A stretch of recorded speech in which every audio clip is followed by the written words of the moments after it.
नमस्कार, स्वागत आपका हरियाणा न्यूज 24 पर। मैं हूं प्रिंस लांबा। हरियाणा प्रदेश के अंदर इस समय बीजेपी में उथल पुथल मची है। इस समय बीजेपी के अंदर जबरदस्त खलबली देखने को मिल रही है। जहां एक तरफ भाजपा अपनी पार्टी को अनुशासन में रहने का पाठ पढ़ाती है, उसी भाजपा के अंदर अब अनुशासन नाम की कोई चीज देखने को नहीं मिल रही है। इन दिनों बीजेपी के अंदर जैसी उथल पुथल मची है, वैसी शायद ही कांग्रेस में भी देखने को मिले। सबसे पहले आपको ध्यान होगा कि कुछ रोज पहले रेवाड़ी जिले के अंतर्गत आने वाले बावल हलके में बीजेपी की एक बड़ी रैली थी, जिसमें केंद्रीय कृषि मंत्री भी मौजूद थे और मुख्यमंत्री नायब सैनी भी। वहां पर भाजपा के विधायकों ने अपने ही सीएम की अनदेखी कर दी, अपनी ही पार्टी की रैली का बाइकाट कर दिया। अपनी ही पार्टी की रैली में जहां सीएम तक मौजूद थे, वहां जाना भी उचित नहीं समझा और उस रैली को एक तरीके से कहें तो नजरअंदाज कर दिया, सीएम को नजरअंदाज कर दिया। वो मामला अभी ठंडा भी नहीं हुआ है।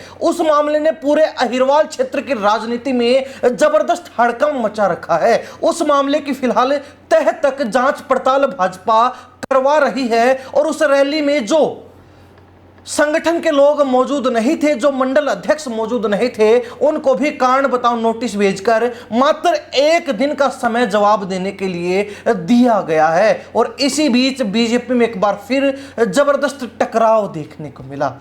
टकराव अब आमने सामने ना होके जुबानी वार तक सीमित रह गया, वो अलग बात है। और मामला अहिरवाल क्षेत्र से ही सटे हुए फरीदाबाद जिले का है। फरीदाबाद में जो है नई प्रदेश अध्यक्ष डॉक्टर अर्चना गुप्ता का स्वागत समारोह आयोजित किया गया था। इस कार्यक्रम में भाजपा के तमाम नेता, तमाम विधायक, मंत्री, सांसद, केंद्रीय मंत्री मौजूद थे और प्रदेश अध्यक्ष डॉक्टर अर्चना गुप्ता भी मौजूद थी। लेकिन इसी मंच के ऊपर, इसी कार्यक्रम में, और वो भी प्रदेश अध्यक्ष के सामने, जबरदस्त गुटबाजी, जबरदस्त विरोधाभास भाजपा के नेताओं में देखने को मिला। उस समय जब उन्होंने अपने संबोधनों की शुरुआत में एक दूसरे का नाम लेने से भी परहेज किया, यानी कि बोलना तो दूर, एक दूसरे का नाम तक बीजेपी के विधायक मंत्रियों से नहीं लिया गया, जो साफ दर्शाता है कि बीजेपी भले ही सत्ता में क्यों ना हो, बीजेपी भले ही अनुशासन की दुहाई क्यों ना देती हो, बीजेपी भले ही अपनी पार्टी को, अपनी सरकार को, अपने संगठन को मजबूती से जोड़कर रखने का दावा क्यों ना करती हो, लेकिन बीजेपी में भी सब कुछ ठीक नहीं है, बीजेपी में भी सब कुछ सही नहीं चल रहा है। और इसका ताजा उदाहरण अहिरवाल क्षेत्र में मची खलबली के बाद फरीदाबाद है, जहां पर सबसे पहले अपने संबोधन की शुरुआत फरीदाबाद एनआईटी सीट से विधायक भाजपा के धनेश अदलखा ने की। धनेश अदलखा ने अपने संबोधन में सबका नाम लिया, सिवाय वहां मौजूद दो मंत्रियों के। पहले मंत्री विपुल गोयल और दूसरे मंत्री राजेश नागर। इन दोनों मंत्रियों का नाम उन्होंने अपने संबोधन में नहीं लिया, इनके सिवाय सभी का नाम लिया गया। अब बारी आई मंत्री राजेश नागर की, तो उन्होंने सिर्फ प्रदेश अध्यक्ष का नाम लिया, बाकी किसी का अपने संबोधन में नाम ही नहीं लिया, जिक्र तक नहीं किया। इसके बाद संबोधन की बारी आती है मंत्री विपुल गोयल की, जिन्होंने अपने संबोधन में प्रदेश अध्यक्ष का, केंद्रीय राज्य मंत्री का, वहां मौजूद राज्य मंत्री नागर का, और इसके अलावा वहां मौजूद जो पार्टी के तमाम संगठन के लोग थे उनका, वहां पर मौजूद फरीदाबाद की जो मेयर हैं उनका, सभी का नाम लिया, लेकिन वहां पर मौजूद विधायकों का नाम नहीं लिया।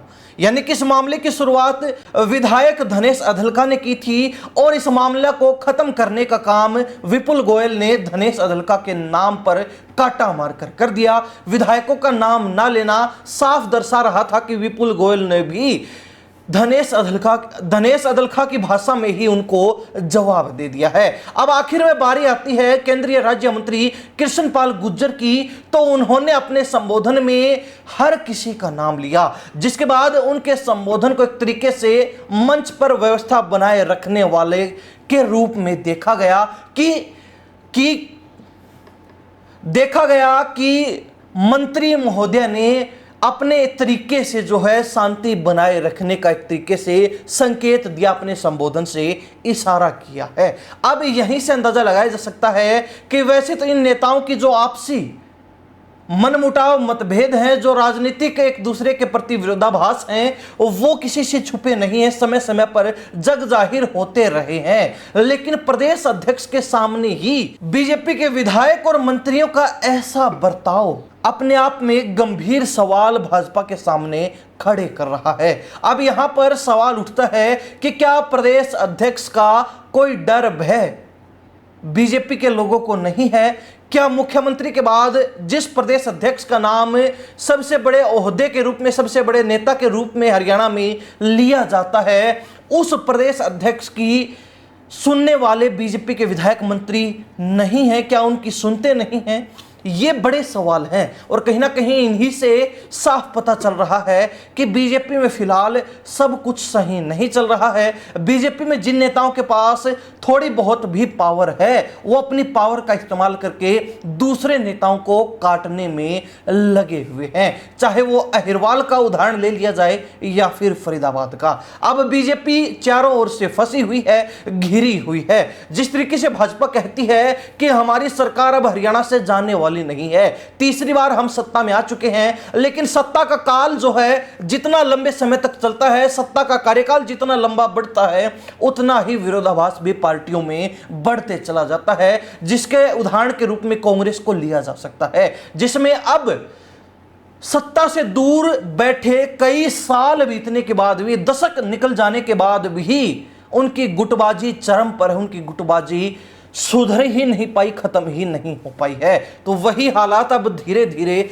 बीजेपी में बनते नजर आ रहे हैं। बीजेपी के अंदर जो घमासान बावल से अहिरवाल क्षेत्र से शुरू हुआ था, वो अब बड़ा रूप लेता जा रहा है और धीरे धीरे अलग अलग इलाकों में अपने अपने तरीके से अपना रंग दिखा रहा है। जो मुख्यमंत्री नायब सैनी के अलावा प्रदेश अध्यक्ष अर्चना गुप्ता के लिए भी एक बड़ी चुनौती है, बड़ी मुसीबत है और उनके सामने एक गंभीर स्थिति पैदा कर रहा है। हरियाणा प्रदेश की जनता बीजेपी में मची इस उथल पुथल को लेकर, इस खलबली को लेकर, इस सियासी घमासान को लेकर क्या प्रतिक्रिया रखती है, कमेंट के माध्यम से जरूर लिखिए। इन्हीं सब बातों के साथ मैं प्रिंस लांबा, हरियाणा न्यूज़ 24। नमस्कार, जय हिंद।